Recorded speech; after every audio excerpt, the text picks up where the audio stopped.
Hello there! Welcome to Skeleton Key Productions. I'm Conor Gray's Cocon. Let's get into the video. Today's video we're going to be asking the question of what if the beer hall putsch has succeeded? So we're going to first of all go into a little bit of context, talk about some of the history, and then we're going to delve into this very interesting alternative history video, if I do say so myself. So, a little bit of context. What did Hitler, Caesar, Napoleon, Kemal Ataturk and Mussolini all have in common? Well, like all strongmen from the dawn of history to the present day, they wanted to seize power not by democratic means, but by brute force. And so with the backing of their supporters and the military, they would use that power to seize power. And this is the playbook that Hitler ran with. In fact, he famously said that Kemal Ataturk was his teacher, Mussolini his first student, and I his second. Because by 1923, Hitler had already seen, in the space of a few years, Kemal Ataturk, who we've mentioned in our previous video, definitely check that out, taking power in Turkey. Then, the year later, Mussolini doing his march on Rome, in which he seized power. And so Hitler saw all this and was like, why can't we lead a national revolution in which we seize power in Munich, Bavaria, and then march on Berlin? But why would Hitler want to march on Berlin? Well, as we discussed in our previous video about the Treaty of Versailles and many of our other videos about this general topic and this general era, what had happened is that Germany had been defeated in World War One. The size of their military was really shrunk down. They end up losing a lot of territory. They had the Rhineland occupied and they had to pay a huge amount of reparations. And the fact that Germany was unable to pay its reparations led to the French and the Belgians invading the Ruhr Valley, which was the industrial heartland of Germany, in order to force the new Weimar government to pay these reparations. So the Weimar government refused to comply with this, and in fact decided that they were going to pay the workers in the Ruhr Valley to go on strike. Yeah, so basically, so under no circumstances would they cooperate with the French occupiers. But the problem with this plan is that they didn't have much money to give them in the first place. So what do you do when you run out of money?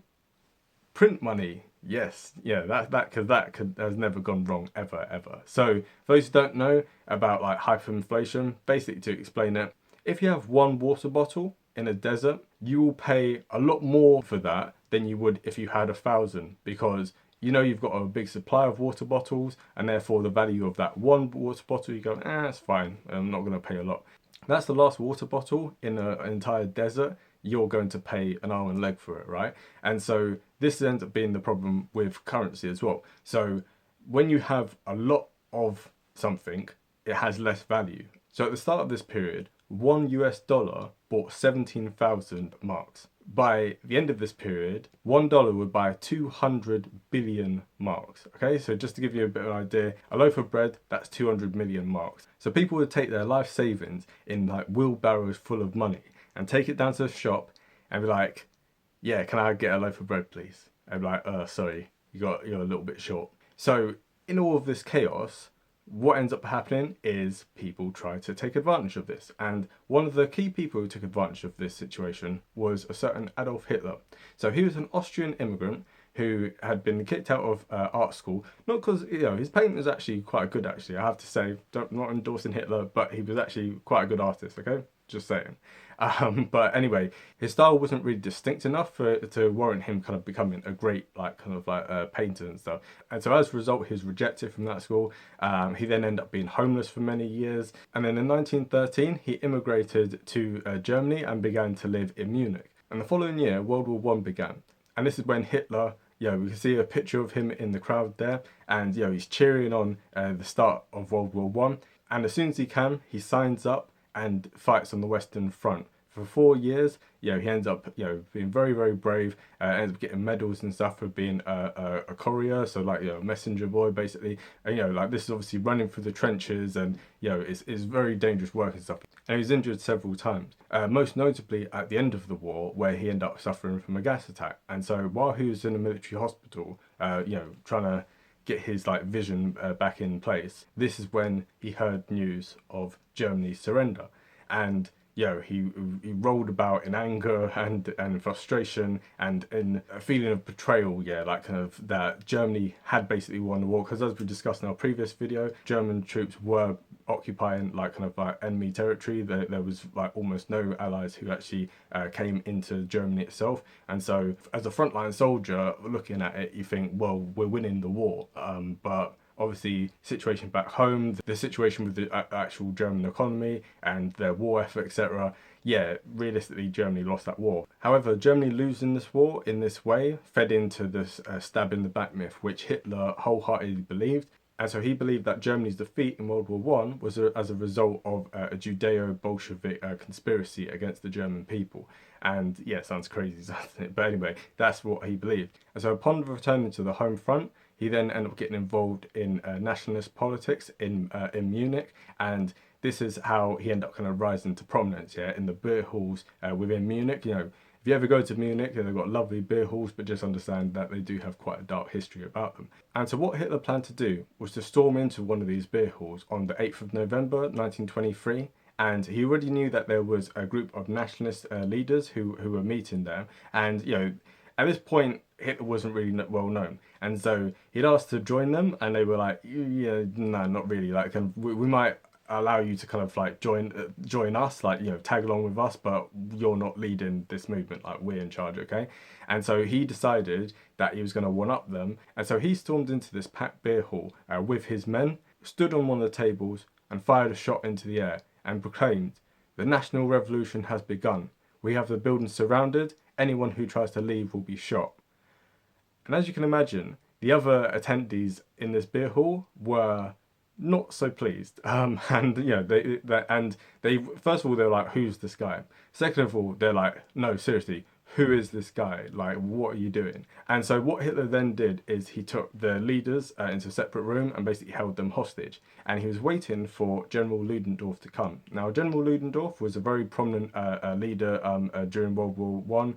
He was, one of the decisive generals. And so after the war, he got himself involved in a lot of the right-wing parties during the time. So he was trying to like really bring up a kind of like nationalist movement. And so he agreed to join in with Hitler in this coup, or as the Germans call it, a putsch.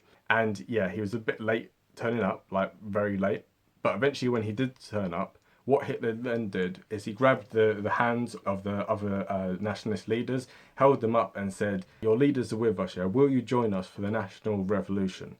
And as you'd expect, the crowd began to clap, and they began to cheer, and they began to listen to Hitler, and they began to be led by Hitler. And so it's been often spoken about how Hitler had this kind of like hypnotic power over people. And, it's difficult to know how true this is, because on the one hand, it adds the kind of mysticism of him. Like, so I don't know how much of it is either intentional or unintentional kind of like fluff, because, if you met him in 1923, would you have necessarily, I don't know. Then there's also the other angle, which is, how does an immigrant who is formerly a homeless person end up taking over one of the most powerful countries in the world? So there's an element to which he, regardless of whether you obviously like him or not, and obviously I hope that everyone dislikes him, he still was an extraordinary man in the sense of the word of being extraordinary. He was not an ordinary person, and you'd have to be an extraordinary person to achieve something like that. So the fact that like it said that he had these kind of oratory skills and was able to turn the crowd, I don't know how much of it was because of him or how much of it was like people being like, "Yeah, you know what, we kind of broadly agree with this dude anyway, and we don't like the way he's kind of done it, but whatever, like he's kind of got this ball rolling now, so let's just go with it." So while Hitler had been able to turn the crowd, he hadn't turned these leaders, because obviously they were rather miffed about having to, be subordinate to this complete nobody. So what they end up doing is they went to Ludendorff and said, "Ludendorff, can we call our wives and just let them know, like we'll be a bit late for tea?" And he was like, "Yeah, sure, yeah." And what they did is they went straight to the telephone station. They didn't call their wives, they called the army. And so what ended up happening is the next day, the 9th of November 1923, which ended up being known as I'm going to butcher the German, the 9/11. So 9/11 basically. So where are we going to hear 9/11 again? Anyway, but so it's kind of ominous day, but obviously it was a different date, but that's just how people do the calendar. It's long to explain. But anyway, and so what ended up happening on the 9th of the 11th is that Hitler and his followers marched down the street. And as they marched down the street, when they reached the Odeonplatz in Munich, they were met by 130 Bavarian state troops. And it was at this point they decided to lock arms and to march up into the troops. Because this is something similar to what Napoleon had done. So he kind of said, would you shoot your emperor? So at this point, the French troops all cheered and ended up being led by Napoleon again. However, at this point, Hitler was no Napoleon. And what ended up happening is that him and his supporters ended up being shot at. And so this little exchange here ended up in the deaths of 4 state police, and 16 Nazis. And Hitler himself was injured because the person on the flank of him was shot in the chest. And so obviously as Hitler is locked armed with him, he ended up dislocating his shoulder as the fallen man like fell basically. And Hermann Goering, who was also there, he was shot in the leg, and this kind of led to his opiate addiction because he ended up taking a lot of painkillers to deal with it. And so in normal cases, this would be where the story ends. You know, Hitler runs off, he's captured a few days later, and he's put on trial. And in normal cases, this would be the end of the story. However, because we know what happened later, this is just the first step in the long road to Hitler's rise to power. So when Hitler ended up being put on trial, he was given a very, very lenient judge, and this judge allowed him to basically politically grandstand. And it was there that Hitler was able to make his case to the German people. He said something along the lines of, "You may find me guilty here, but Providence, with a smile, will absolve me from the pages of history." You know, he was able to like make all these great speeches, and this led to a great rise of prominence for him, because rather than just being this kind of disreputed, failed revolutionary, he was able to create his own narrative. Yeah, he was able to build up this persona of himself as this person who, you know, only cared for the good of the German people and had been thwarted, yeah, at the hands of Jews and Bolsheviks and weak people, basically. And so when the judge eventually passed sentence on him, he ended up having to serve 9 months in Landsberg prison, which was very, very cozy for him. He had regular visitors, you know, he had whatever he wanted, and it was in Landsberg that he was able to have the time to sit and write Mein Kampf, My Struggle. It's a mixture between autobiography and also kind of political to-do list. So what I've said in previous videos, I'll say again. If you're trying to understand the Nazis or you're trying to understand World War II, if you've not taken the time to read Mein Kampf, you will never understand it fully, okay? So any serious historian studying this era needs to read Mein Kampf, because then you will understand what Hitler had in his mind, and then you will understand everything else will fall into place, because it was a clear plan of everything that had happened and everything that he planned to take place. If you don't understand it, if you've not taken the time to read it, you will never have a clear picture of what Adolf Hitler was or what the Nazi Party was, and you will, yeah, the rest of the period, you just won't make any sense to you. So within that book, he talks about his life experiences. He talks about, you know, his like how at every point, like kind of he'd been undermined and like, you know, stopped from being able to succeed, etc., and how he'd like struggled throughout his life, and talking about his war experience, and but then also laying out what he like thought of the world, what he thought about Germany, what he thought about what Germany should end up being like, and he laid out very clearly who the enemies of Germany were. And this was the Jews, this was the communists, this was the socialists, and this was also the like liberal capitalists. Yeah, he devotes an entire chapter to liberalism. Communism, he just kind of goes, oh well, it's like a Jewish conspiracy, right? Because it's like internationalist, yeah. But he doesn't really talk that much about socialism or about communism. He devotes an entire chapter to criticizing liberal democracy and parliamentary like democracy, because that's where he sees that the real threat being. And this is the real reason why he's trying to overthrow the Weimar Republic, because he sees the Weimar Republic as being a fundamental threat to Germany and to its future prosperity. You know, he sees that as being the weakening of Germany, of allowing kind of like Jewish like socialism and communism, etc., to basically corrupt Germany and to basically rot it from the inside. And he sees that as being weak and indecisive at a time when Germany needs strong leadership and needs a strong sense of national direction. So now we've kind of got all the history out of the way. Now let's talk about the alternative history. Now the overarching thing I'll say with all my videos is this would never have happened. And the reason it would never have happened is because what you tend to find with history is when you look into it deep enough, everything happens for a reason, yeah? There's a reason why that didn't succeed. There's a reason why this didn't happen. There's a reason why this didn't happen. It's because for that thing to have happened, it would have meant a complete character change in the people involved. And that's something which alternative history can't really contend with. You know, you can say, oh, what if this happened this way? What if that battle was lost? What if this? So you can talk about these kind of things, but realistically, you're talking about human beings, and human beings are not as malleable as we'd like to expect. Like, you know, you could say, imagine if Hitler hadn't done this, but to say that would have been to misunderstand who Hitler was. Yeah, right. We all kind of in life go, oh, I wish I'd done that differently. But at the end of the day, that happened because that was the most likely thing that was going to happen. And for something to have gone differently, it would have meant a complete change in your character at that moment in time. So people can obviously change their opinions. And obviously Hitler did change his opinion for this, because up until the Beer Hall Putsch, he was like, let's just violently take over like Germany. And by it failing, he ended up learning that actually the best way to take power was through democratic means, which in the long run ended up being more successful for him. So that's something we have to kind of like bear in mind when we're talking about this. So if the Beer Hall Putsch has succeeded, first of all, let's talk domestically. It wouldn't have happened because 3 years earlier, there had already been a kind of attempt of this, right? So many people will not know about the cat putsch. Myself, when I was doing research for this video, I am having to look into it myself. So the cat putsch of 1920 was an attempt by a group of right-wingers, yeah, who were like monarchists. So they wanted return to the Kaiser, and they wanted a more authoritarian right-wing Germany in opposition to the Weimar Republic. They tried to take over Germany. They took over Berlin. And what ended up happening is that, get this, 12 million German workers went on strike. Okay, so in a country which, I don't even know what the population at the time would have been, but at the moment it's 80 million. So let's say it was even 70 million or 60 million.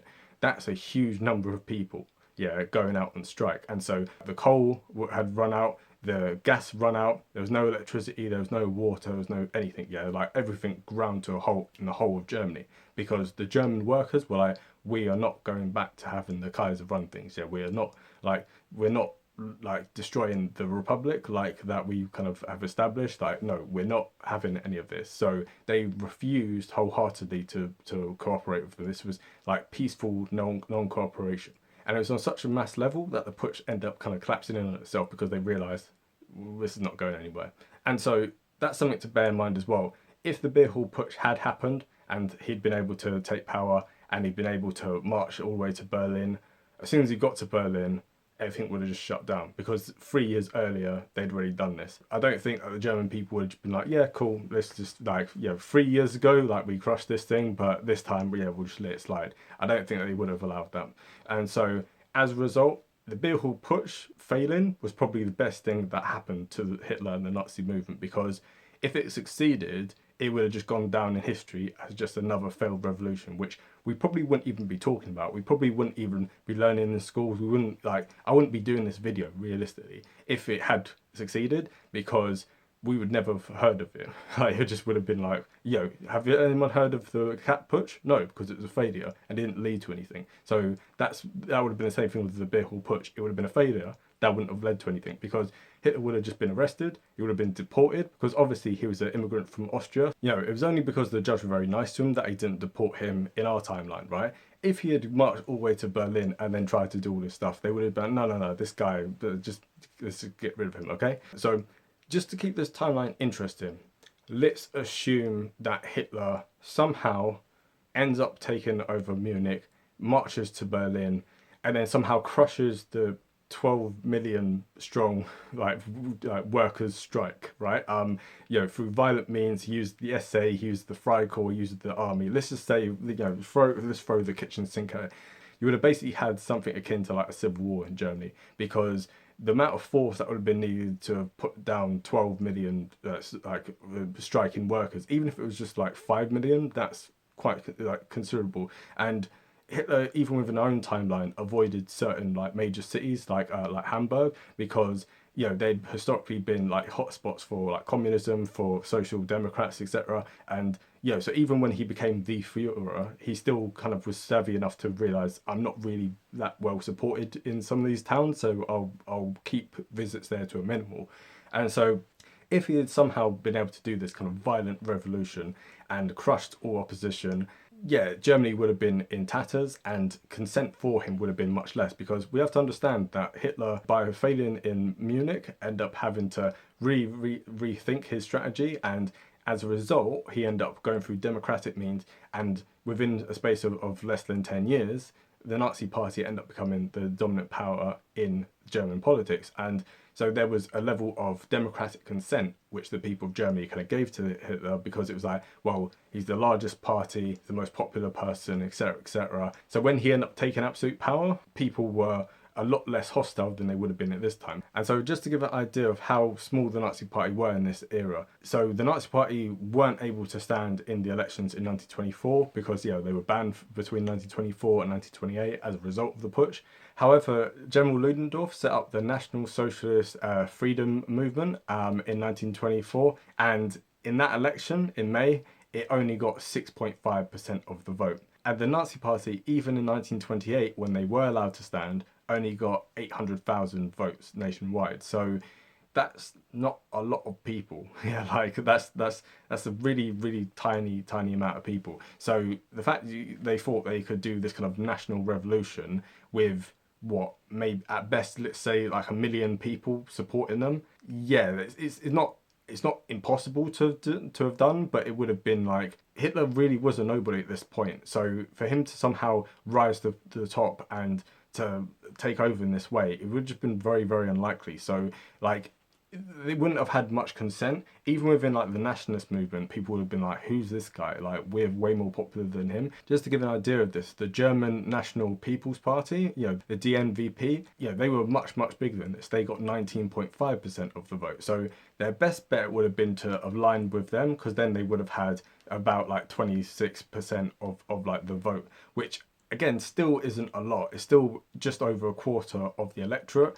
And you know, you're trying to then govern the whole rest of the country where you only have a quarter of people actually kind of supporting you. So yeah, so domestically, German politics would have been a complete shambles in this time if this timeline had gone ahead. And so that's something to kind of bear in mind. So now talking about foreign policy, people, you know, the whole reason why people clicked on this video, I'll be real, is obviously, you know, obviously see my pretty face, but beyond that, they wanted to see, when does World War II start? And so, yeah, so I don't think World War II starts in this timeline. I'll be completely real with you.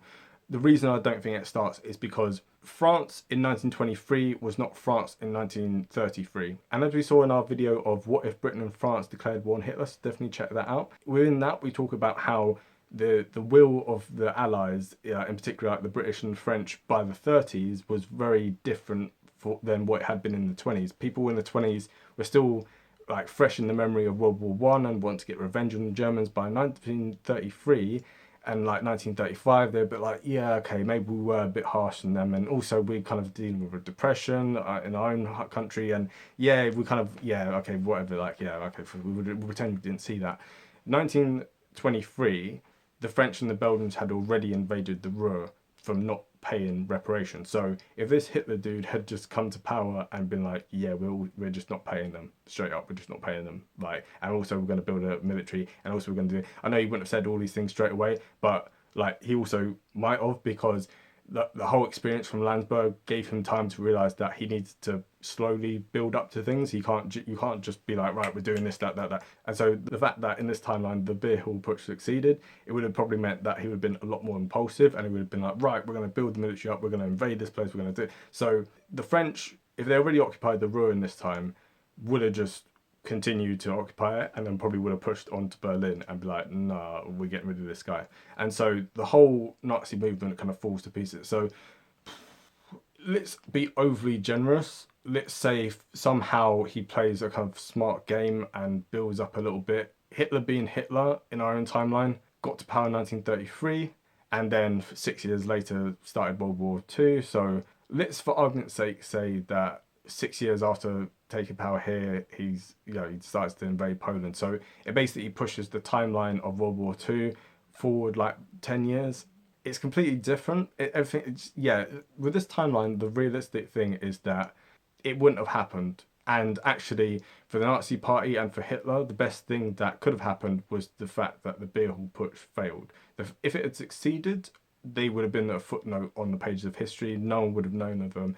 And yeah, Hitler would have just been a joke. Like, he wouldn't have even been a joke. He would have been someone, like people in Munich today would be like, oh yeah, oh, remember there was that crazy guy in this beer hall one time and he, tried to like start some things, and yeah, it just failed. But other than that, no one would know about it. People in Germany would know about it, but the rest of the world wouldn't care. So realistically, I think that this timeline, as much people want to say, oh, Hitler would have had an extra 10 years head start and he would have taken over and Nazis would have been on the moon. No, I can't bring myself to kind of say that stuff. It wouldn't have happened. So with that being said, this timeline has to end here, but if you like this video, definitely hit the like button, subscribe, share with friends, and watch a lot more of our videos. We've covered lots of different videos that have touched on like this topic and on similar topics as well, so definitely check them out. And also stay tuned for our next video, which is going to be on what if Beria succeeded